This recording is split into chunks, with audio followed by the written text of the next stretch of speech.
On va regarder un petit peu l'actualité Magic. Qu'est-ce qui nous attend pour 2025? Déjà, comme vous pouvez le voir, il y a un petit truc qui cloche. Sachant que UUB, alors ils l'ont pas encore annoncé, mais UUB, ça va être un set Universes Beyond Okor. Donc ce sera pas un set qui s'inclut dans le lore de Magic, ce sera encore une autre licence qu'ils n'ont pas annoncé pour le moment, donc il va venir s'incruster comme ça dans le calendrier à la fin de l'année. Si vous regardez, il y a autant de sorties Universes Beyond que de sorties classiques. Aether Drift, donc ça va être un set classique qui va se passer notamment sur Kaladesh, donc ce sera le set un petit peu les fous du volant. En vrai ça a l'air assez chouette, surtout qu'on revient sur Kaladesh, et moi Kaladesh c'est un de mes plans de cœur. On va revenir sur Tarkir, donc classique, les gens connaissent les dragons, les tricolorités, etc. Jeskai, etc. Ça on connaît. Et à partir de juin, on va arriver sur le premier gros set de collab de l'année, qui est le set Final Fantasy. Donc moi, Final Fantasy, c'est ce que j'attends le plus. Alors faut savoir que mes deux licences préférées ever, c'est Magic et Final Fantasy. C'est les deux premiers trucs de fantasy que j'ai découvert quand j'étais gamin. Enfin, les deux premières grosses licences, parce que je jouais déjà à des petits jeux vidéo, des petits machins sur ma Game Boy, sur mon Amiga, des trucs comme ça, mais en termes de grosses licences qui m'ont mis des grosses claques à l'époque, et où j'ai commencé à jouer, à collectionner et à me faire matrixer par des grosses firmes qui m'ont pissé dans le crâne, bah, c'était Final Fantasy avec Square Enix, enfin Squaresoft à l'époque, et Wizards avec Magic l'Assemblée. Autant vous dire que ce set, je l'attends comme le Messi. Ça va être mon set à moi parce que bah, c'est mes deux licences de cœur qui vont cross, donc c'est vraiment, je pouvais pas attendre mieux. On va revenir, il y a un Sephiroth qui a été leak, ça me fait un peu peur. Ensuite on va revenir sur un set donc, qui s'inclut dans le scénario de Magic, Edge of Eternities. Pareil, on va revenir dessus, c'est un set qui va être un peu plus space opéra, un peu plus SF. Moi ça me dérange pas du tout, même s'il y a des gens qui gueulent. Je trouve ça très bien qu'on revienne à de la SF, enfin... que Magic aille un peu vers de la SF, parce que bah là ça fera quand même 35 ans où en fait on fait de la fantasy, même si on a des sets, voilà, on a eu Kamigawa Neon Dynasty qui était lui aussi un peu plus futuriste, Kaladesh aussi où il y a des technologies un peu futuristes, même si on garde le côté steampunk, donc c'est pas si futuriste que ça. Mais on avait quelques sets comme ça, ils avaient parsemé un peu d'indices, comme quoi Wizards s'orientait de plus en plus vers de la SF. Là, Edge of Eternity, c'est les aliens, les vaisseaux spatiaux, la découverte de nouvelles galaxies, etc. Donc on est sur un truc un peu Alien Star Wars, vous le verrez. Et c'est là que ça commence à faire grincer des dents, parce qu'en fait, moi à la limite Final Fantasy, on reste dans un univers un peu de fantasy, même s'il y a certains FF qui se passent dans un monde plus futuriste, ça peut un peu coller... Alors le TZRS qui va dans l'espace, on va revenir là-dessus. Donc Final Fantasy, les gens sont plutôt contents, mais là Spider-Man, alors ça faisait un moment que Magic avait annoncé qu'ils allaient faire une collab avec Marvel. On va avoir une série de Secret Lair avec plein de personnages de Marvel, mais là on a carrément un set Spider-Man. Donc moi je pensais que ça allait être un set un peu à l'instar de Final Fantasy ou du Seigneur des Anneaux, où en fait on allait voir tous les personnages qui se réunissent sur un set, et puis bah, en fait on suit un peu leurs aventures, etc. Là c'est que axé sur Spider-Man, donc très étrange, et c'est là où il y a une news qui fait un peu mal, c'est qu'ils ont annoncé désormais que les sets Universes Beyond pourront être joués en standard. Et alors ça fait un peu chier, parce que moi j'étais pas d'accord avec les gens qui râlaient en disant l'Universes Beyond c'est de la merde, ça fait perdre de son identité à Magic, c'est plus vraiment Magic. Mais en fait, on s'en fout, parce que du moment qu'il y a les sets classiques qui sortent en parallèle, et que ça inclut pas forcément le standard qui est un petit peu alors, c'est pas forcément le plus joué, mais le standard, c'est un petit peu ce qui définit l'ambiance de Magic, la couleur de Magic, le flavor de Magic. Là, le fait qu'on inclut effectivement les Universes Beyond, qui sont des licences qui parfois n'ont rien à voir avec MTG, bah là, effectivement, on peut dire, les rageux ont un petit peu raison. Là, ça perd de son identité. D'autant plus qu'on va avoir 3 sets classiques et 3 sets Universes Beyond. Donc autant de sets, en gros, qui vont de cross-licence que de sets standards classiques. Là, c'est une balance que j'aime pas trop. Tant que c'est 1 ou 2 sets par an qui peuvent être joués que en Commander ou que en moderne, et encore pour les cartes qui sont incluses dans le moderne, à part Seigneur des Anneaux, qu'on a eu quelques-unes, bon, on les voit pas trop. Cela dit, ce sera peut-être pareil pour le standard. C'est-à-dire qu'en fait, ça se trouve, il y a une carte Spider-Man qui va être jouée en standard, ce sera une espèce d'artefact où on voit pas trop la différence avec un Arthos venant d'un autre plan. Mais là, effectivement, parce que si là on a Spider-Man, bah en fait on va avoir Wolverine dans 1 an, et puis on va avoir je sais pas quel autre super-héros dans 2 ans, et en fait ça va devenir, Magic va devenir une espèce de jeu de cartes de super-héros. Moi là par contre j'avoue que ça me casse un peu les couilles, parce que qu'on inclut d'autres univers que de l'univers de la fantasy, ça peut matcher, parce qu'en fait, Magic, c'est un multivers. On accepte que dans ce multivers, il y ait des plans comme Kaladesh, avec des nouvelles technologies. On accepte qu'il y ait des plans comme Kamigawa, qui se passent carrément dans le futur. On accepte qu'il y ait des plans comme Dominaria, qui là sont beaucoup plus dans les standards de la fantasy. Et jusqu'à présent, ça tenait la route, en fait. Ensuite, le fait qu'on ait des cross-licences, bah ça match aussi. Tu peux très bien décider d'avoir un deck... en commandeur par exemple, avec des skins très particuliers parce que t'es fan de telle ou telle licence. Le fait qu'ils nous imposent du Spider-Man en standard, là ça casse les couilles. Là ça casse les couilles parce que du coup ça brise le quatrième mur entre guillemets. Je trouve ça tellement con de briser le canon principal comme ça. Bah oui c'est ça, ça brise le canon. Là c'est Spider-Man, je suis désolé mais c'est pas canon à l'univers de Magic quoi. Seigneur des Anneaux, en plus t'aurais pu trickser un peu. Parce que Seigneur des Anneaux tu fais pas trop la différence avec ce qui se passe sur Dominaria par exemple. C'est un peu le même genre de fantasy. Et encore, Seigneur des Anneaux ne sera pas légal parce que c'est pas rétroactif. Hein. Donc tout ce qui va être Seigneur des Anneaux, Warhammer, encore Warhammer que c'était que des decks pré-cons. Mais par exemple, Doctor Who, Assassin's Creed, tout ça ne sera pas légal en standard. Par contre, à partir de 2025, les Universes Beyond sont légales en standard. Voir Spider-Man se fight contre Tezzeret, là j'avoue que je comprends pas. Là c'est pas logique. Parce que moi en fait, c'est pas que je voulais à tout prix défendre Wizard jusque-là. J'en ai rien à foutre de défendre Wizard, même s'ils m'envoient des produits, etc. pour vous les présenter. Si demain ils arrêtent, bah ils arrêtent. Moi, si je le fais, c'est parce que j'adore ça. C'est parce que j'adore Magic, je suis passionné de ce jeu. Que ce soit le jeu en soi, ou les artworks, ou l'histoire de Magic, tout ce que vous voulez, je suis vraiment passionné. Que Magic propose des sets un petit peu plus axés sur de la SF, c'est logique aussi, parce que ça s'inclut dans le lore, c'est un multivers. Je veux dire, ce serait pas logique qu'un multivers reste coincé dans sa vieille fantaisie moyenâgeuse et que ça bouge pas, ce serait pas logique. Donjons et Dragons, c'était il y a 40 ans les mecs, faut évoluer au bout d'un moment. Mais pour les fans de Donjons et Dragons, on en a encore. Ce serait un truc de SF, si ça s'inclut... En fait, si c'est du Magic, si ça s'inclut dans le lore de Magic, c'est ok, parce que tu peux le justifier via le multivers, et c'est logique aussi que les personnages de Magic, au bout d'un moment, évoluent. C'est des sociétés qui évoluent, dans les villes, dans chaque plan, ça évolue, etc. C'est assez crédible qu'au bout d'un moment, on se retrouve dans des univers un petit peu plus futuristes. La vieille fantasy moyenâgeuse me donne des frissons de plaisir. Mais ça fait 35 ans qu'ils te proposent ça, Magic. Enfin, 30 ans, parce que ça fait quelques sets là qui commencent un petit peu à faire évoluer le truc. Je pense que t'auras encore des collabs Donjons et Dragons, je pense que t'auras encore tout ça. Mais au bout d'un moment, faut savoir aussi se dire, bon... moi, je vous le cache pas que ça fait des années que je rêvais d'un set dans l'espace. En mode Space Opera, et Edge of Eternities va apporter ça. Et c'est logique que ce soit Tezzeret en mode Dark Vador, ça c'est logique. Là où c'est pas logique pour moi, c'est qu'effectivement, on inclut Spider-Man dans le standard. Là, Magic, effectivement, perd de son identité, je trouve. Parce que tu peux, pour rigoler avec tes potes, dire vas-y, je vais faire un petit pack commandant fun, en mode Transformers, en mode Spider-Man, en mode, je sais pas, Doctor Who. C'est fun, c'est rigolo. Et puis on s'en fout, le commandeur, c'est un format à part. C'est un truc que tu fais à part avec tes potes en casual. Enfin, le commandeur multi, je précise. C'est un truc que tu fais à part avec tes potes. Et puis quand bien même, je veux dire, des cartes Final Fantasy, des cartes Doctor Who, des cartes... ce que vous voulez... on en voit un peu plus quand même des Fortnite... des Fortnite, qu'est-ce que je raconte? Fortnite, c'est que des skins, pardon. Fallout.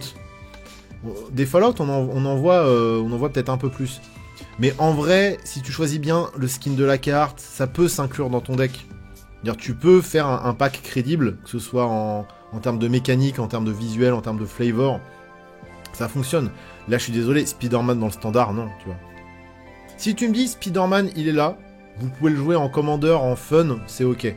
Si tu me dis que Spider-Man, il va affronter Tezzeret, il va affronter Jace, et qu'il va se taper contre des Givres et des Phyrexians, là en fait, c'est juste que ça casse le truc. Ça casse le truc. Donc ça me fait un peu peur. Est-ce qu'on a envie de voir un... Alors, vous vous rappelez de cette vidéo que j'ai faite pour rigoler?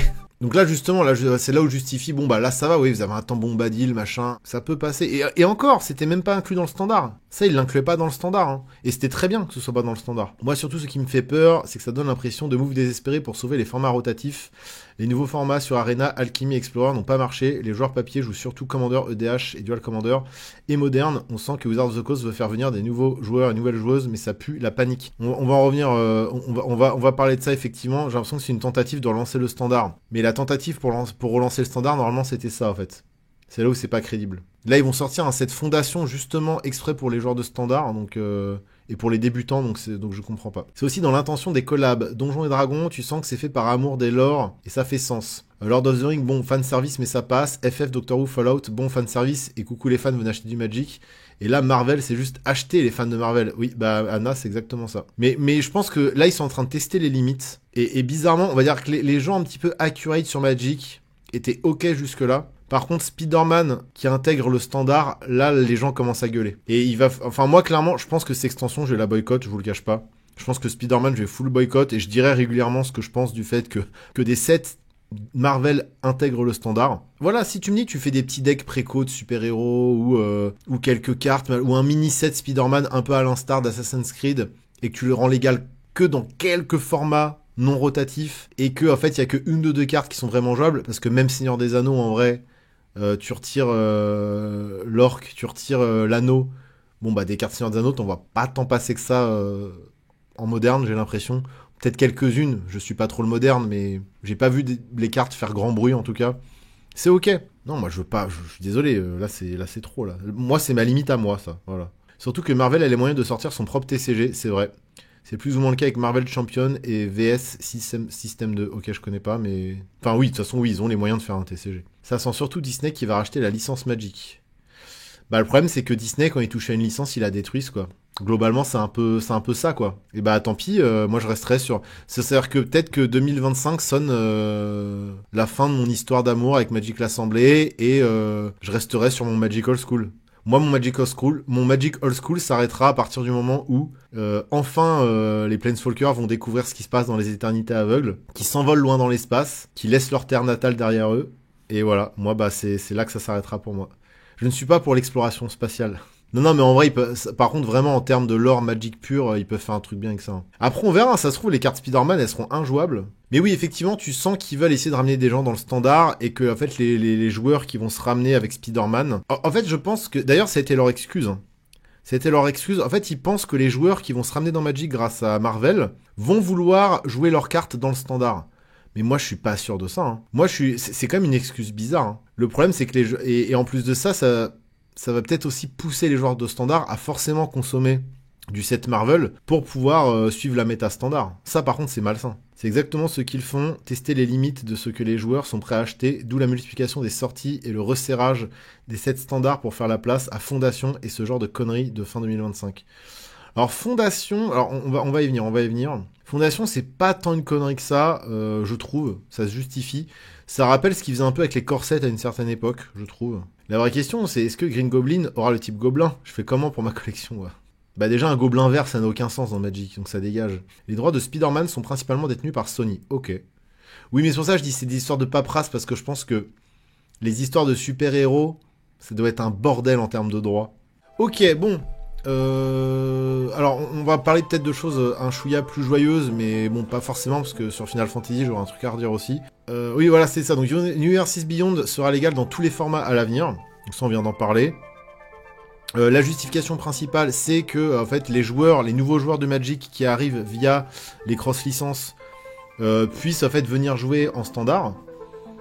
Ce qui est très bizarre, parce que finalement, Fondation... Bah, c'est un truc qui est censé carrer le standard un petit peu. Je dis que ça me rappelle les vieux corsets de Magic, parce qu'il y a encore 4-5 ans, je crois que le dernier corset, il doit dater de 2021. Dites-moi si je me trompe. Mais en gros, le corset, c'était un set qui sortait une fois par an. 5e édition, 6e édition, Magic 2021, Magic 2020, Magic 2021. Ça sortait une fois par an. C'était pas axé sur un plan en particulier, avec des mécaniques en particulier. Il prenait un petit peu plein de trucs de l'univers de Magic. Il gardait les mécaniques plutôt simples. Fallait pas que ce soit trop compliqué. Fallait que ce soit accueillant en fait pour les nouveaux joueurs. Donc on avait voilà un petit peu de tout, de différents plans, différents personnages, différentes créatures, différentes tribalités, avec des mécaniques plutôt simples, et ça permettait en fait aux nouveaux joueurs de mettre le pied à l'étrier, quoi. Je pense surtout que les nouveaux joueurs de standard vont jouer sur Arena. Donc quelle utilité? Bah ça veut dire qu'on aura les cartes Spider-Man sur Arena, je pense. Fondation, le power level est nul à yesh, mais comme set d'introduction, je trouve ça cool. Ouais, c'est ça. Et je suis content qu'il lance une boîte d'apprentissage qui me fait penser au kit de construction de deck de l'époque Amonkhet Ixalan, qui était de chouettes produits. Ouais, c'était M21 le dernier, c'est ça. Ils misent sur les commus qui sont très collectionneuses et nostalgiques, j'ai l'impression aussi. Ils le font aussi en réimprimant régulièrement du old frame. Beaucoup de réimpression de cartes communes et uncode des sets standards précédents, les corsets aussi. Voilà, c'est ça. Et c'était surtout des sets de réimpression. Merci de le préciser, Metal Braze. Il y avait beaucoup de cartes réimprimées. En achetant des boosters des corsets, ou en achetant des produits corsets, ça te permettait de te faire une petite base, un petit pool de cartes, pour éventuellement aller les jouer en standard derrière. Et c'est en fait, c'est ce que refait un petit peu Fondation. Alors je sais pas combien de sets Fondation ils vont sortir. Je crois que c'est pour... le Fondation qui sort là, il est légal pour les 4 prochaines années, si je dis pas de bêtises. Le chat, n'hésitez pas à me corriger. Mais il me semble que là, le set Fondation qui sort, c'est un set qui sera légal en standard pour les 3 ou 4 prochaines années. Et peut-être que dans 3 ou 4 ans, ils ressortiront un set Fondation. Il me semble que Spider-Man est le comics où le perso a beaucoup de versions dans beaucoup d'univers parallèles. C'est peut-être le meilleur super-héros qui pourrait transplaner dans l'univers de Magic. Si c'est le perso qui est intégré au plan de MTG, je trouve ça ok. Pour le reste des persos, je vois pas trop. Oui, c'est vrai qu'il y a beaucoup d'itérations de Spider-Man. Après, moi, ce sera pas suffisant pour justifier son intégration dans le lore de Magic, je trouve. En fait, je trouve ça très bien le fait d'assumer Universes Beyond d'un côté, set standard de l'autre, et de bien séparer les deux. Mais là, les rageux qui disaient oui, Magic perd de son identité, là, effectivement, ils auront de quoi rager. Hein. Ils auront de quoi rager. Mais je pense pas qu'ils vont faire se connecter les deux lores. Je pense pas qu'ils vont connecter le lore de Spider-Man et le lore de Magic. Je pense qu'ils font comme pour les autres, cette Universes Beyond, il y aura pas de connexion entre les deux. Mais ils vont juste dire, voilà, Spider-Man est légal en standard. En tant que joueur d'Arena, Fondation m'emmerde plus qu'autre chose avec le nombre de rares inutiles. Donc Fondation c'est jusqu'à 2029 minimum. Voilà, c'est ça. Donc c'est une espèce de corset qui va s'étaler sur 4 ans, quoi. Les cosmologies Marvel et MTG fonctionnent différemment, ça marcherait pas niveau lore. Non, mais de toute façon, peu importe, effectivement. Pour moi, c'est pas normal de briser le mur qu'il y a entre le lore de MTG et le lore de Marvel. Il faut assumer, c'est un Universes Beyond, on fait du fanservice, on fait consommer les fans, ça a toujours été ça, on a toujours été des Yankees, et c'est ok. Le deal pour moi, il est comme ça avec Wizards. Maintenant, voilà, qui veulent intégrer le Universes Beyond au standard, moi ça me gêne. Là, effectivement, on perd l'identité du truc. Là, je trouve ça bizarre. Et puis ça se trouve, on râle. Et puis en fait, le set Marvel, il va être éclaté. Personne va jouer ça. Il y a peut-être même que les joueurs vont le boycotter. Et puis voilà, puis ils vont revenir de ça, et puis on repassera à du Magic standard classique. Et ce sera tant mieux. Pour le multivers, Michael Moorcock, Elric, Hawkmoon, Corum, etc. C'est tout. Ah, mais ce serait ouf. Ah, ce serait incroyable. Avec le terrain Tanelord, là. Oh là là, ce serait fou. Ah là, pour le coup, ça colle double. Là, alors, pour le coup, ce serait vraiment du Magic Old School, là. En termes de direction artistique, on reviendrait sur du Old School. Mais alors, effectivement, si tu me dis que... et encore, non, ça... Je sais pas trop. Ça... Parce que tu pourrais dire, dans ce cas-là, on mélange rien. Parce que, en réfléchissant bien, pourquoi ce serait ok qu'il y ait du Seigneur des Anneaux dans du moderne, et que ce serait pas ok qu'il y ait du Universes Beyond dans du standard? Juste parce que c'est rotatif. Parce que de toute façon, en fait, on parle de format rotatif, mais en fait, le moderne aussi, c'est rotatif maintenant. Genre, t'as un set moderne qui sort par an. J'espère que ça va se casser la gueule, ce set Spider-Man, et adieu les Universes Beyond. Mais ce serait dommage, moi j'aime bien les Universes Beyond, quand c'est de temps en temps, et que la licence est cool. Mais après, c'est ça, c'est très subjectif, parce que si la licence me plaît, je suis ok. En fait, si la licence me plaît pas, ça me gave. C'est bizarre. D'un côté, j'ai pas envie de souhaiter du mal au jeu. De l'autre, j'aimerais bien qu'ils se prennent quelques bons gros bids pour qu'ils régulent un peu leur sortie. Tu peux pas parler, tu es aveuglé par FF. Non mais voilà, mais moi je suis à fond sur FF là. Je suis trop heureux qu'il y ait un set FF qui sorte en fait.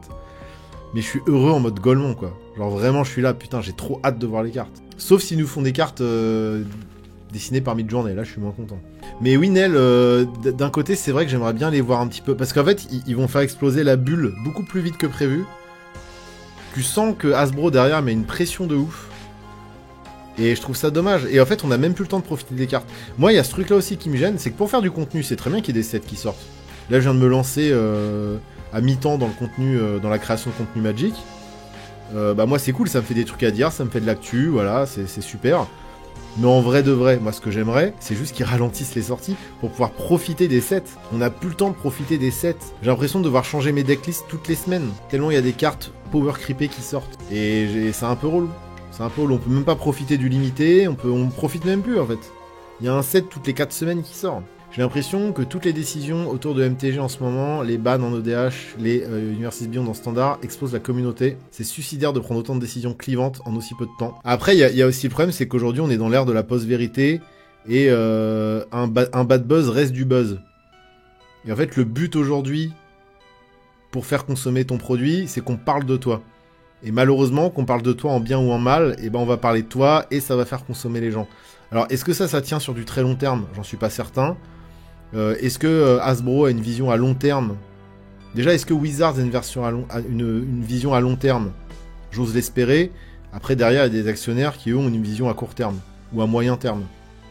Et c'est là, en fait, où on va avoir une scission, et c'est là où ça risque de faire très mal au jeu d'ici quelques années. Donc, effectivement, on peut espérer qu'à partir de là, ça fasse un gigabid. Moi, comme disait Nel tout à l'heure, hein, moi, je leur souhaite pas de mal. Au contraire, c'est un jeu que j'aime, etc. Mais si là-dessus, ils pouvaient bien se planter, et si ça pouvait bien les calmer, ce serait quand même cool. Bref, il faut faire tomber le capitalisme, exactement. On en revient à ça. Alors, les bans en EDH, c'était pas Wizard, c'était le comité. Oui, mais voilà, c'est ça, Babouk. Je t'ai corrigé, effectivement, c'était pas Wizard, mais ça, c'était clivant, effectivement.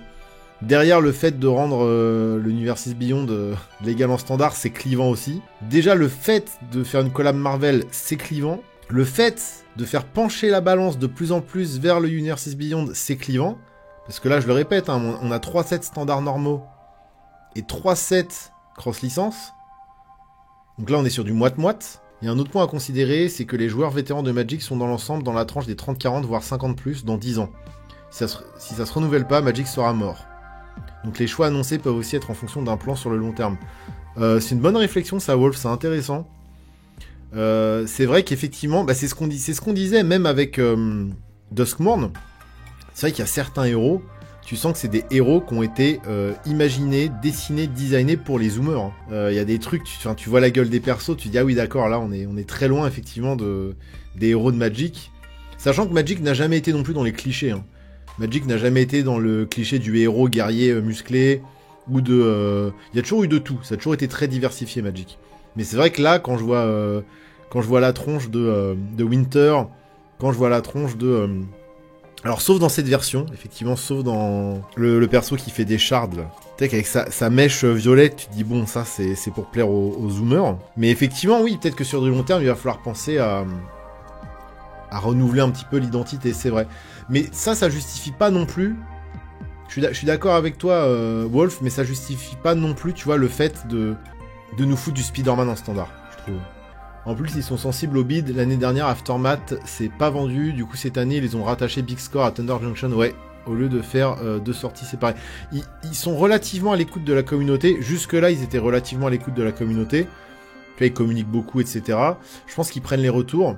Mais je pense qu'ils sélectionnent aussi les retours, parce que s'ils prenaient les retours à 100%, moi, quand je vais sur Facebook, moins Twitter, mais Facebook qui est plus vieillissant, t'as que des boomers qui sont là, c'est de la merde. Ouais, des films d'horreur dans Magic, c'est de la merde, c'est n'importe quoi. Mais le Seigneur des Anneaux, mais c'est n'importe avec Magic, mais c'est nul. Et en fait, dès qu'il y a une annonce de Wizard, t'as une armée de boomers qui viennent râler parce que c'est pas leur Magic, quoi. C'est-à-dire que eux, en dehors des elfes, des gobelins, si eux, depuis qu'il y a plus de brûlure de mana, tu vois, ils chient sur Magic, en fait. Et heureusement qu'eux, on les écoute pas, parce que du coup, sinon, on sera encore sur Dominaria, avec des gobelins qui attaquent des elfes.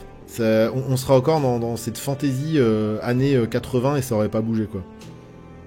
Donc des fois, c'est bien aussi qu'ils écoutent pas les gens qui râlent. Écoutez les gens qui râlent bien. Écoutez les gens qui ont des vrais arguments. Écoutez les gens qui sont vraiment passionnés par votre jeu, même encore aujourd'hui, avec toutes les merdes récentes que vous avez fait. Mais le problème, c'est que c'est devenu tellement vaste, Magic, ça va toucher à tellement de choses, que entre les joueurs qui ne jouent que par le old school, tous les nouveaux joueurs qui arrivent via les Universes Beyond, voilà quoi. Thunder Junction était horrible à jouer en AP. J'avoue que j'ai fait qu'une seule petite AP et je n'ai pas des souvenirs de zinzin, c'est vrai. Là où Duskmourn, j'ai adoré en limité. D'un point de vue business, c'est logique. Marvel plaît aux normies casu nerd qui se la secouent sur le MCU. Tu sors des produits sur des références qu'ils connaissent et ils vont faire des vidéos réactions sur YouTube avec des têtes d'ahurie qui vont toucher un max de gens, égale pub facile et pas cher. D'un point de vue purement capitaliste et du point de vue d'Hasbro, ça se comprend. Ça se comprend. Après, est-ce qu'on aurait vraiment besoin de ça? Est-ce que si on n'avait pas des connards d'actionnaires en fait, qui cassent les couilles aux designers et en fait à ceux qui font l'âme et l'essence du jeu, est-ce qu'on pourrait pas se débarrasser de ces gens-là, quoi? Est-ce que Wizard ne pourrait pas voler de ses propres ailes au bout d'un moment, quoi? Comme le disait Wolf, je pense qu'il osef des remarques des vieux par rapport au retour des gens plus jeunes et influents. Ouais, bah c'est ça. On va essayer de revenir sur des choses un chouïa plus positives. On va regarder les spoilers qui sont jolis quand même. Donc ça, c'est les spoilers du Jumpstart Foundation. Et alors là, pour le coup, on revient effectivement à un truc plus classique de fantasy, un peu du Magic classique en gros. Et les visuels sont un peu plus naïfs. Et alors là, tu sens qu'effectivement, ils vont toucher des gens un peu plus jeunes. Parce que là, il n'y a plus du tout de Dark Fantasy. Là, on est vraiment sur des trucs très pimpants, très mignons, très édulcorés. Mais par contre, je trouve que les visuels sont propres, moi. Moi, je les trouve jolis, les visuels. Alors, très japonisants sur certaines cartes. Hein. Alors, non seulement, il faut toucher le marché japonais, déjà, mais en plus de ça, bah oui, les zoomers, ce qu'ils aiment bien, c'est les mangas. Mais moi, ça me va. Magic, encore une fois, je le répète, il y a toujours une foisonnance d'artwork. Une foisonnance de talents différents. Donc le fait qu'on ait des artworks un peu plus typés manga, moi ça me gêne pas. Mais c'est vrai que c'est très naïf là. Si on regarde les visuels, c'est très très naïf. C'est le retour de Galta. Oh, par contre, Galta n'a jamais eu un visuel aussi laid. Désolé, mais... Donc beaucoup de rééditions, beaucoup de nouvelles cartes. Sachant que c'est pour accueillir les nouveaux joueurs. C'est un set qui est fait pour accueillir les nouveaux joueurs. Dans le standard... on reste sur des mécaniques assez simples, hein. C'est pas on n'est pas sur des trucs très très complexes. Et c'est ok. C'est la nouvelle forme du corps. Alors, le Generous Pup, il est incroyable. Il partage son goûter avec les petits Chatunga. Par contre, évidemment, parce qu'il faut accueillir les nouveaux joueurs, les petits noobs là, faut leur mettre des petits visuels mignons pour les attirer, il faut faire des mécaniques simples, rééditer des petits staples pour les accueillir comme il se doit. Mais regardez-moi ces bâtards ce qu'ils font là. Ils font quand même de l'alternative art, extended art. Regardez la Mudrota là. Oh là là là là. Regardez-moi le Progenitus, la réédition de Progenitus. Dans mon classeur de dragons, ça en foil les gens. Ils vont quand même, voilà, faire des traitements spécifiques pour les pigeons comme moi, pour les grosses pies. Je suis pie et pigeon. Regardez, ouais. Est-ce que cette cristal barricade en foil dans mon Arcades, ça serait pas incroyable? Sérieusement. Ça en foil, là, ça pète. Donc, bah, je vais quand même commander... Regarde, le Harabo, là. Oh, le Harabo. Il est beau, le Harabo. Il est laid, le Haralais. Il est beau, le Harabo. C'est quand même stylé. Alors, évidemment, on va retrouver toutes les frames... Alors, ça, par contre, faut qu'ils arrêtent. Ça, je comprends pas. La frame comme ça, c'était pour aller avec les aventures. Du coup, ça n'a plus d'intérêt. En fait, cette frame, elle a de l'intérêt quand c'est une carte aventure. Là, on dirait une carte fake. Ils ont fait ça aussi avec la frame des inventions, pour sortir des cartes qui n'étaient pas des artefacts. Et juste en mode, pas de texture sur la carte, rien. Enfin, c'est moche de ouf, en fait. Et là, ils vont faire pareil. Il faut qu'ils arrêtent de faire ça. Regardez-moi, là. Nine Leaves familiar. Ils arrivent toujours, vous voyez, à... C'est là, au fait, ils sont énervants. C'est-à-dire qu'ils vont sortir un set qui est destiné à tel ou tel public, avec tel ou tel DA. Mais si vous aimez pas, c'est pas grave, parce que là, tu auras toutes les showcases et toutes les cartes art alternatives qui seront incroyables. Donc vous allez quand même consommer nos merdes. Vous êtes fan de old school? Eh ben on va faire du old frame. C'est là où ils sont agaçants, c'est qu'ils arrivent toujours à nous catch, quoi. Une frame différente sur les illustrations sur-enfantines, ils abusent tellement. Alors, mes fondations, c'est assumer comme le set pour attirer les gens et pour attirer les nouveaux joueurs et pour foutre des gens dans le standard. Alors, le Twin Flame Tyrant, regardez-moi ça. Non mais attendez, regardez-moi ça. Alors par contre, pour une fois, je trouve que les basiques full art sont pas zinzin, à part les montagnes. Je trouve que les montagnes sont folles. Regardez-moi ça. Ça en foil. Et la Chandra là qui doit regarder peut-être Kaladesh. Je pense que là on est sur Kaladesh.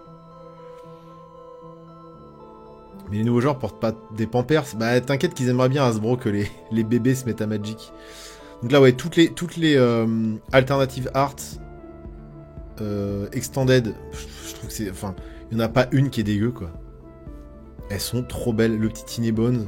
Et là regardez le Twin Flame Tyrant. Non mais regardez-moi ça. Vous en voulez de la fantasy old school là? Bah vous l'avez hein. On dirait les illustres de Dofus. Alors, pas sur les extended. Ah, sur les classiques, ouais, sur celle-là, je suis d'accord. Quoique la Doubling Season, la réédite. Putain, il réédite Doubling Season. Elle a encore de la perte de value dans les classeurs. Ça, Progenitus, c'est l'artwork classique. Le Doubling Season, c'est l'artwork classique. Le Shivan Dragon, c'est un artwork... Alors, c'est pas le classique, mais c'est un qu'on connaît bien, qui est récent. La Liliana, pareil. Il y a de tout, hein. Mais par contre, c'est vrai que globalement, c'est un chouïa plus naïf et un chouïa plus mignon. Mais c'était un peu ça, les corsets, à l'époque, hein. Et regardez, comment résister à ça? C'était un peu déjà ça. Et en vrai, moi, Fondation, c'est... Enfin, ça me dérange pas plus que ça, hein. Je m'en fous un peu, en vrai. Des réimpressions cool, comme Solemne... Enfin... Simulacre solennel, bon ça c'est des cartes qui sont jouées, voilà, les petits basiques faits par Rebecca Guay, c'est cool aussi. Ah, tu parlais du Jumpstart, oui, les Jumpstart, oui, c'est abusé. Alors pour le coup, en plus, Jumpstart, c'est vraiment pour attirer les petits, parce que c'est genre t'achètes des boosters, tu joues avec, quoi. Mais ouais, il y a 2-3 cartes, et puis là, bah, les visuels spécial Japon, évidemment. Avec encore un visuel différent pour le Twin Flame Tyrant. Donc là, il y en a quelques-unes qui vont... le Kaito, alors imaginez ce Kaito en Jap, là. En Jap foil. Les Disc Island en rare, super merci. Oui, ça fait tiep. Ça, là, ils abusent. Ça, c'est ce qui fait, tu vois, que je vais peut-être pas trop acheter de produits scellés de ça. Ouais, non, les Temple, ils abusent. Ils les réimpriment 2 fois par an et c'est... Bah de toute façon maintenant à chaque extension on a les versions faites par des artistes japonais, un mode très très kawaii, très manga, très voilà. Mais il y en a que je trouve bien. Hein. Il y en a que je trouve bien. Bon ça c'est un peu abusé. Là on croirait un Secret Lair pour le coup. Mais il y a trop en fait ça c'est qu'il y a trop. Si on avait ça étalé sur un an pourquoi pas, mais là c'est tous les mois c'est un nouveau set avec les... Avec tous les traitements d'avant, plus des nouveaux. Enfin, ça devient trop, quoi. Ça devient trop. Cet artwork, il est original. La Deathmark, là, je la trouve chouette. Je crois que c'est... Je sais pas si on avait déjà des... Ah bah si. Bah, en fait, elle existait déjà. On retrouve des anciens visuels aussi, hein. Et de Simona... Ah, putain, oui, le Alors, tout le monde attendait la réimpression du Gigantosaurus. Vous l'attendiez, bien évidemment. Mais bon. Pareil, ça en foil dans un classeur. Est-ce que c'est pas banger? Je suis vraiment un putain d'Yankee, c'est l'enfer. Ça défonce, putain, le visuel il défonce quoi. Et déjà, quand il y a eu des dinosaures sur Kaladesh, les gens ils faisaient des pirates et des dinosaures, c'est n'importe quoi. Quand il y avait des dinosaures sur Ixalan, pardon. Il y avait des gens qui disaient mais c'est n'importe quoi, des pirates, des dinosaures, ça n'a pas de sens. Au point où on en est, qu'est-ce qu'on en a à foutre franchement. Donc les cartes fondation, bon il y a des trucs jolis. Ah ouais, il y a un nouveau traitement. Alors le traitement, je sais pas comment ils appellent ce traitement, mais c'est un traitement avec les petits symboles de mana dessus, un peu comme ils avaient fait pour Jurassic Park. Ixalan, meilleur plan et meilleur set, et ceux qui sont pas d'accord, bagarre. Ah, j'ai beaucoup aimé Ixalan, mais bon. Et j'ai adoré aussi Cavern Ixalan. Pour le coup, je trouve que c'est un des meilleurs retours sur un plan qu'on connaît, qu'on n'ait jamais eu. On aura toujours les guests. Les spécial guests. Donc voilà, donc là on a vu voilà, donc les spécial guests, comme d'habitude le même symbole, fondation, les jumpstarts, et ça symbole d'extension FDC c'est quoi? Ensuite, si on suit l'ordre chronologique, on va avoir la réimpression, parce que maintenant chaque début d'année correspond à un remaster. Donc l'année dernière on avait eu... Ah c'est Commander, d'accord. Ah donc on va avoir du Fondation Commander. Ok.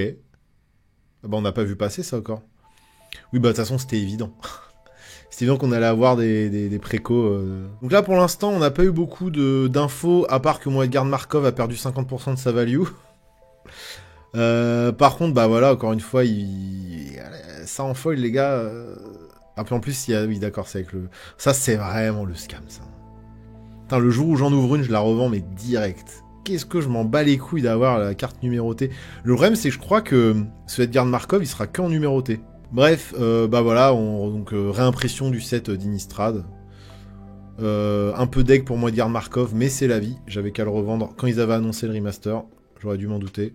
Et alors là, on a Aether Drift, donc le retour, entre autres, sur Kaladesh. La moto d'Akira, évidemment. En mode Tron. Akira en mode Tron. On a que 3 cartes qu'on leak pour le moment. Est-ce que je les ai là? Eh, je les ai là. Moi, j'ai trop hâte. Je suis désolé, je suis trop saucé par ce set, pardon. Le fait qu'on retrouve nos petits gobelins mécanos, là. Les nains aussi mécanos, parce que c'est des bons mécanos, les nains. Je pense qu'on va avoir le retour des nains en force. Un nouveau cycle de Gerulk. Bicolore cette fois. Donc, là pour 4, c'est une 4-4 First Strike Trample. Quand cette créature entre, on cherche dans notre bibliothèque 2 artefacts ou enchantements qui ont une mana value de 1 ou moins. On les révèle, on les met dans la main. Donc ça va tuto 2 Arthos. Carte à combo de ouf, ça. Hein. Oui, Kaladesh et Amonkhet en même temps. Oui, c'est ça. Oui, c'est ça, parce que ça va être en mode Mad Max. En fait, ils vont faire la course dans le désert d'Amonkhet. Effectivement. Sachant qu'Amonkhet, alors je sais pas où ils en sont Amonkhet, mais c'est vrai que Amonkhet a été dévasté par la guerre des Planeswalkers. Donc il doit rester pas mal de ruines. Je sais pas comment le plan a été reconstruit, s'il a été reconstruit. En tout cas, il y a des plaines désertiques. Il y a du désert.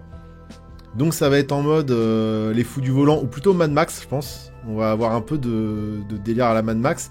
Et sachant que Kaladesh, bah, ils construisent déjà des véhicules. Je vous rappelle que les véhicules ont été implémentés dans Magic à partir de Kaladesh. Et moi, j'ai trouvé ça génial.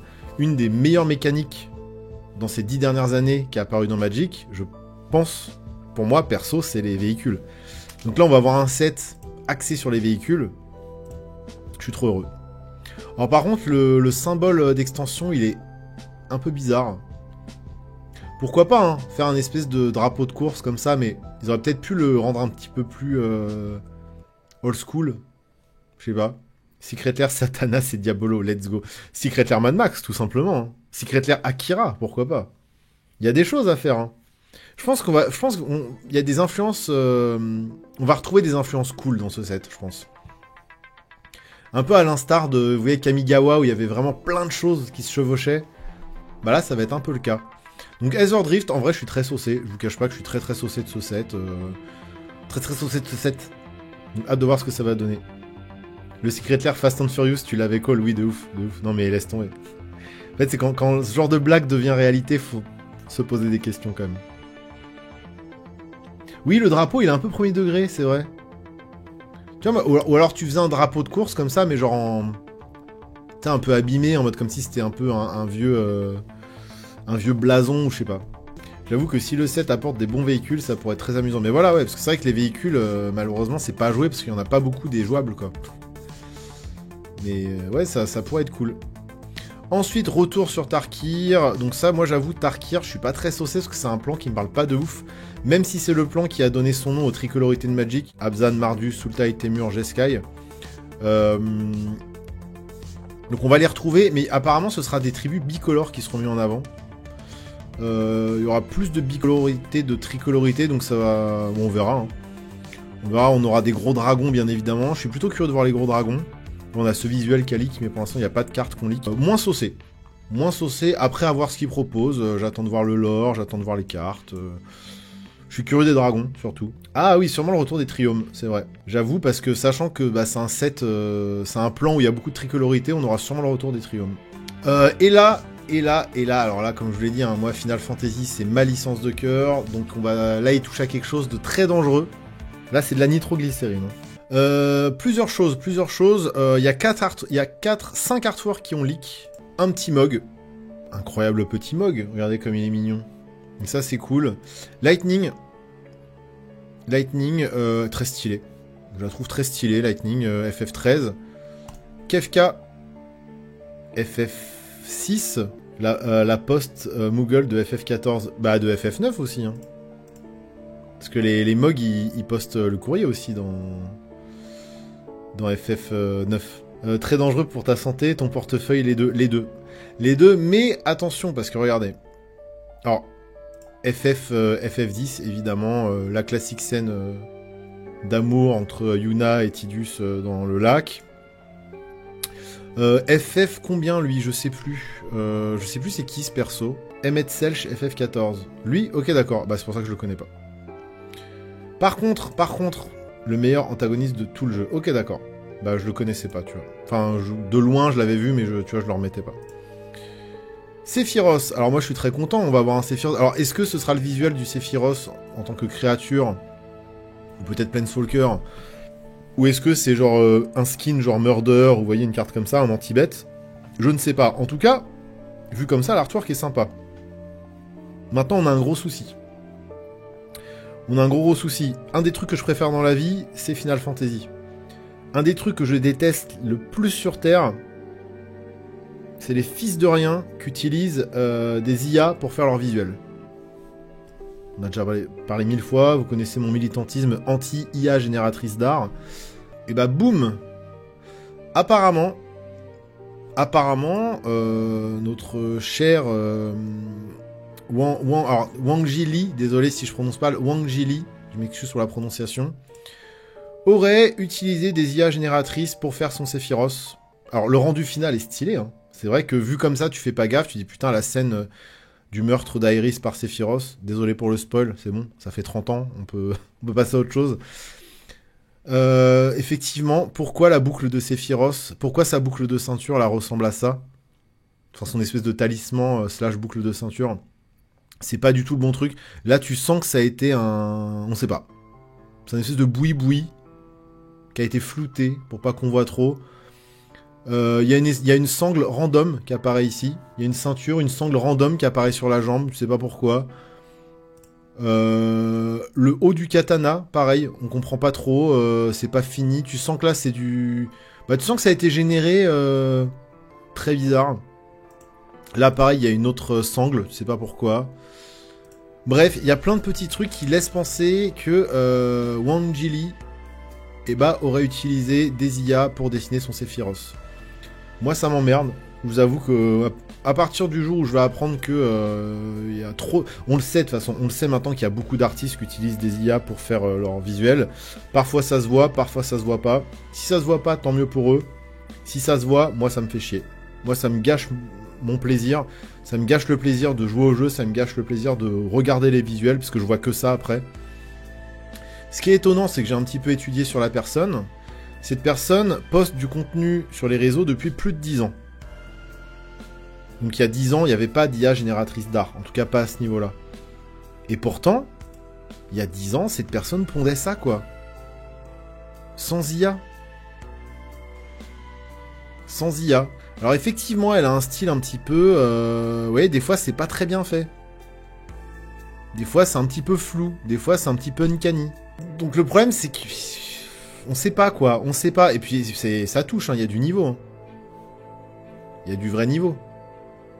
Et puis bon, ça c'est... Alors je sais pas si ça... Je sais pas quand ça a été posté, mais cette personne postait déjà des trucs comme ça il y a 10 ans. C'est-à-dire qu'en fait, j'ai regardé tout son contenu qui a été posté sur ces 10 dernières années, et il y a 10 ans, ça postait déjà des trucs de ce niveau-là, quoi. Vous voyez?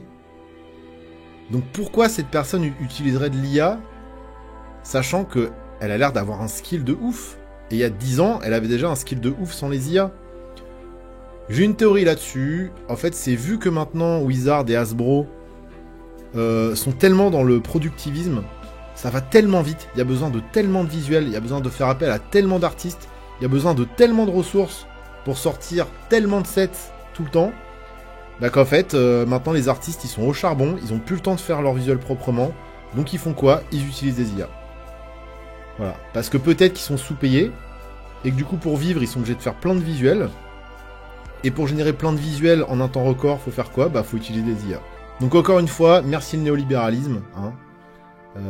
Merci toutes ces saloperies de tout détruire en fait. De détruire l'art, de détruire les gens, de détruire tout ce qui nous fait plaisir sur Terre en fait. Ma théorie, c'est qu'il a utilisé une IA qui s'est inspirée de ses propres travaux d'il y a 10 ans. C'est fort possible. En fait, la personne aurait très bien pu poster... enfin, montrer à l'IA... la scène classique de Sephiroth qui tue Aeris. Into l'IA qui s'entraîne un peu sur ses propres modèles. Into je te génère un truc et puis j'essaye de gommer un petit peu, de faire un peu de painting à gauche à droite pour cacher pour cacher les vraies saletés. Par contre les gens qui ont l'œil ils reconnaissent quoi. C'est ça le problème. Donc on verra.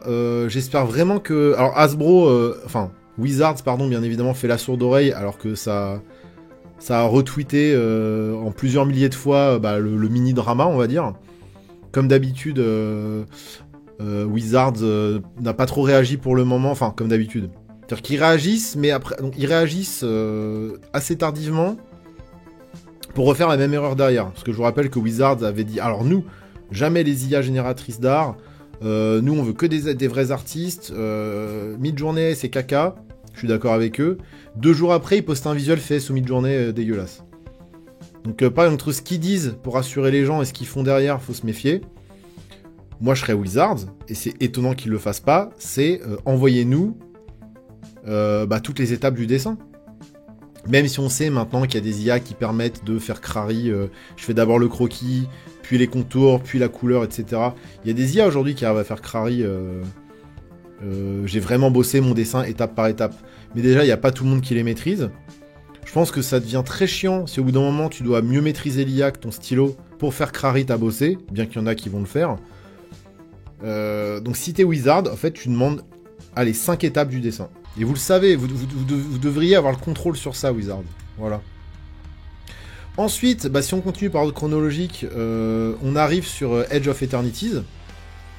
Donc ça va être le premier plan, le premier set, en tout cas le premier set MTG qui s'assume totalement comme du space opera et comme de la SF. Alors le space opera, c'est un peu de la fantasy qui se passe dans l'espace. Mais en gros, ça va être ça. Et d'ailleurs, je trouve ça très cool que ce soit Tezzeret en mode grand méchant. Parce que je rappelle que Tezzeret s'intéresse beaucoup aux nouvelles technologies. Qu'il a chouré pas mal d'artefacts, notamment sur Kaladesh.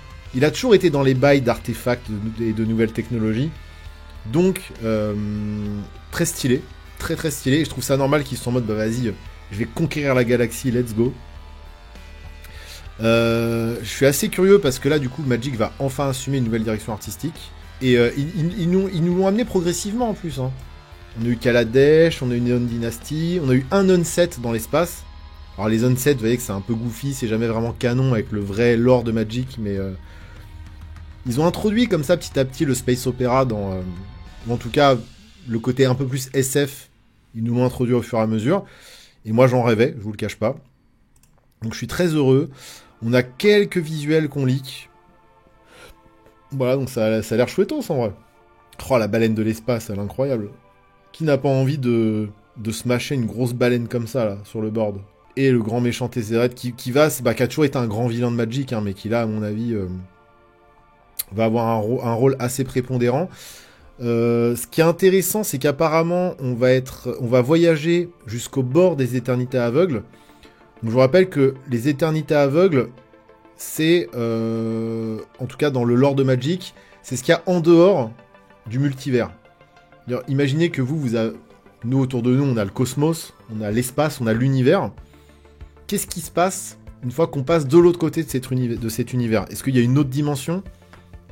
Est-ce qu'il y a une autre dimension mais inversée? Est-ce que... voilà, qu'est-ce qu'il y a si on arrive à craquer, si on arrive à faire une fissure comme ça dans l'espace et aller dans une autre dimension? Et il y a ce truc-là dans le lore de Magic.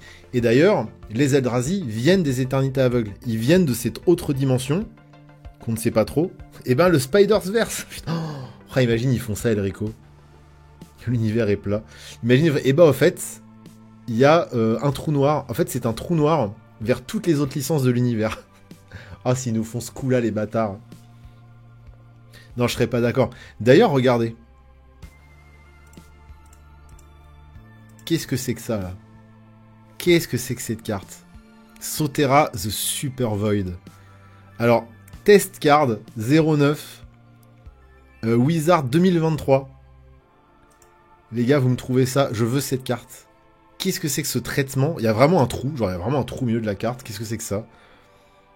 Les symboles de mana et le nom de la carte sont en relief. Genre, qu'est-ce que c'est que ça? Sotera, le Super Void. Qu'est-ce que c'est que ce truc? Ouais, il y a un petit côté Druillet sur il y a un côté BD. Il y a surtout un côté Moebius, je trouve, pour le coup. Je suis sûr qu'ils vont justifier ça comme ça, le passage des Universes Beyond en standard, mais non. Mais surtout que c'est vraiment... En plus, le pire, c'est que ça pourrait, parce que t'as vraiment, genre, Edge of Eternities suivi de Spider-Man. Hein. Vous pensez qu'ils vont faire ça? Mais ça fait sens, mec. Je deck app. Vous pensez vraiment qu'ils vont faire OK, on a créé un trou noir dans l'univers, on a accès aux éternités aveugles. Et il y a quoi dans les éternités aveugles? Bah, toutes les autres licences, quoi. Ils nous foutent Alien, Spider-Man, tout. Ce serait fou, non? Et ce serait ce truc-là. Vous voyez, ce serait ce truc, en fait. Ce serait de là que Spider-Man... Là, on va... Si vous regardez bien, le petit point blanc, là, c'est Spider-Man qui arrive en volant. Et là, on a Batman. Et là, on a Cloud de Final Fantasy. Désolé, je lis pas tout ce que vous disiez. Je lis pas tout ce que vous disiez. Moi, je suis pas en mode à lire, tu sais. Lire, c'est en mode tête, tu dois lire des trucs. Moi, je peux faire les dessins. Toi, j'aime bien la carte Magic, là. Il y a pas des mots dessus, il y a juste un dessin.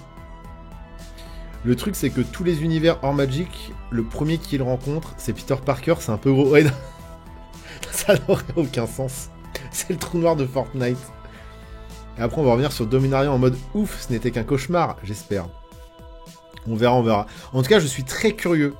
Vraiment très curieux de voir ce que va donner le lore. Moi, je vous avoue que ma plus grosse déception en termes de lore de tout Magic Ever, c'est comment ils se sont occupés des Phyrexians en 2 secondes. Donc on a littéralement les Phyrexians qui envahissent le multivers. Ils envahissent pas une planète, ou un plan. Le multivers, c'est-à-dire qu'on a les Phyrexians qui sont partout. Imaginez le nombre qu'ils sont. Imaginez la puissance de feu qu'ils ont. Hop, en 2 secondes, c'est réglé. En 1,5 hop, c'est réglé. Eleshnorn, on lui coupe la tête, basta, on passe à autre chose. Qu'est-ce qui s'est passé là chez les scénaristes? Qu'est-ce qui s'est passé en vrai? Comment c'est possible de faire un truc pareil? Donc je vous dis, en termes de lore, je m'attends à tout. Et n'importe quoi. À tout et n'importe quoi, et surtout à n'importe quoi. Mais cette carte, j'avoue qu'elle me rend très curieux. Qu'est-ce que c'est que ce truc? Il y a 0 info, hein. Je crois que ça, c'est un leak pas très légal. Hein. Donc voilà. Le Super Void, qu'est-ce que c'est? Alors, est-ce que c'est le retour des Eldrazi? Je vous rappelle que les Eldrazi viennent des éternités aveugles. Alors pour moi, d'un côté je suis curieux et d'un côté je suis un peu déçu. J'ai un peu les deux. Je suis très curieux, pourquoi? Parce que j'ai hâte de découvrir ce qui nous attend dans cette nouvelle dimension que Magic va nous offrir et qui sera, j'imagine, un peu plus space opera, un peu plus futuriste. Et en même temps un peu déçu parce que si on découvre les éternités aveugles, c'est de là d'où viennent les Eldrazi et c'est censé être un truc un petit peu Lovecraftien. C'est-à-dire que c'est un endroit qui est censé ressembler à rien, un peu comme si je vous disais, là il y a une autre dimension, sauf que vos sens ne servent à rien. La perception humaine ne peut pas comprendre ce qui se passe dans cette dimension, et donc je comprends pas, pour moi c'était ça les éternités aveugles, c'était un peu l'équivalent de ça. Donc qu'est-ce qu'ils vont nous foutre à part des aliens chelous? Vous voyez, mais en fait c'est un peu comme les gens qui essayent de faire du Lovecraft, quoi. C'est-à-dire que les gens qui représentent Cthulhu comme un gros calamar, et puis je suis un gros calamar. Moi, ça m'emmerde un peu. C'est censé être quelque chose de Lovecraftien, censé être quelque chose de tellement horrible et puissant que notre perception humaine n'est pas assez accurate pour comprendre ce truc. Cela dit, je vois cette carte, ça correspond un peu à ça. Quand je vois la carte, là, je fais, mais qu'est-ce que c'est que ce truc? Genre, il y a littéralement un bug dans la carte, quoi. Il y a un trou dans la carte, tu comprends pas pourquoi. Donc, à voir. Après, voilà, ils sont toujours très forts pour gérer leur direction artistique, ils sont toujours très forts pour donner un peu de cohérence à tout ça, donc on verra. J'avoue qu'avoir un petit Secret Lair Lovecraft, là, ça... Ma petite Emrakul sous forme de Cthulhu, j'aurais été content, quoi. Emrakul avec le skin Cthulhu, ça aurait été chouette. Quand même. Tu déguises ça en Secret Lair Gutanabe. Ah bah oui, mais grave. Oui, mais c'est vrai qu'ils peuvent faire ça de ouf. En vrai, le costume du Spider-Man le costume de Spider-Man est rouge, sa daronne, c'est Eleshnorn. Ah, ouais, il y a un petit air, c'est vrai. Si tu retires la nacre de Eleshnorn, et en dessous, c'est Spider-Man. En fait, Eleshnorn, c'était Spider-Man depuis le début. Non, et j'espère pas qu'ils vont tomber dans des travers aussi nuls, quand même. Faut pas déconner. Mais bon, on verra, hein. On verra. Donc, en fait, jusque-là, content. Aether content, Tarkir content, Final Fantasy content. Edge of Eternities, je vais commencer à faire... Bon, on va voir comment ça se passe. En fait, je pense que c'est là qu'on va voir le switch s'opérer ou pas. Si ça, c'est réussi, on pourra accepter beaucoup de choses par la suite. Bon, Spider-Man, moi, je vous avoue, j'ai déjà pris de boycott. J'ai prévu de boycott, mais imaginez qu'ils arrivent à faire un truc banger avec Spider-Man. Imaginez, ils arrivent à me faire kiffer les super-héros. Bon, j'y crois pas trop, mais imaginez. Et puis là, on ne sait pas encore ce que ce sera, mais ce sera bien un Universe 6 Beyond, donc on verra. On aura la surprise. Alors, est-ce que ce sera un truc dans le futur? Est-ce que ce sera un truc avec des super-héros? Est-ce que ce sera un truc plus proche de Donjons et Dragons, Seigneur des Anneaux et compagnie? Imaginez, c'est le Universe Beyond FromSoft. Dark Souls. Oh là, on l'attend celui-là. On l'attend.